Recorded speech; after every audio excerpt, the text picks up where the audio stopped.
The opinions and views expressed in Political Talk belong to its commentators and are not those of Nexstar Broadcasting Incorporated, this station, or their affiliates or employees. Welcome to Political Talk with Democratic commentator Dora Leland and Republican commentator Tom Santulli. President Joe Biden has signed the American Rescue Plan into law, a $1.9 trillion COVID relief bill. This historic legislation is about rebuilding the backbone of this country. This is his first major piece of legislation and comes exactly 1 year to the day that most recognize as when the country shut down for COVID. But it passed the House with a deeper partisan divide. Not a single Republican signing on.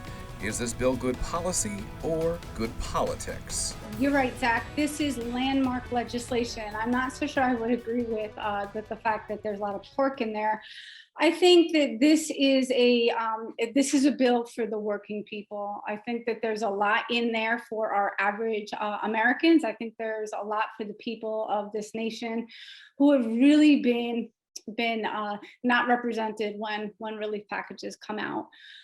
You're right, not one Republican supported this legislation, which is kind of surprising since 76% of Americans approve of this package and 60% of Republicans approve of it. So it's politically risky that no Republican signed on to it.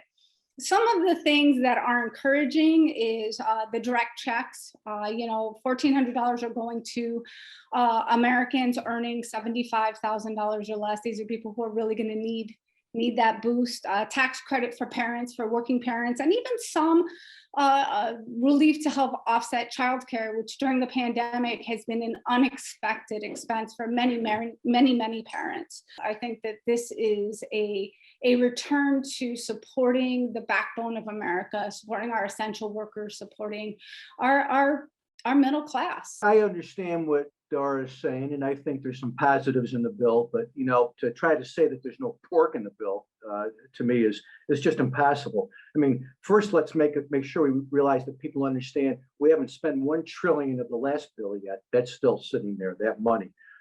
Why is there money in this for prisoners?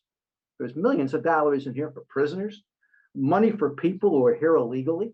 I mean, we're out there giving out money for people that shouldn't even be here. That's progress. That's important. Money for states that can't manage themselves. We live in one of them.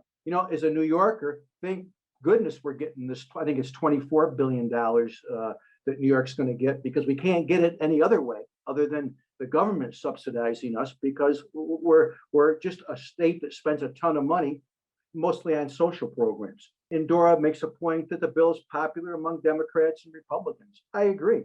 Who wouldn't be? Let me tell you, when I was county exec, if I stood out in front of the building with checks for $1,400 and handed them out to everybody that went by, I'd be popular too. That will do it for this edition of Political Talk. For the very latest editions of Political Talk, simply log on to our website, mytwintiers.com. We'll be right back.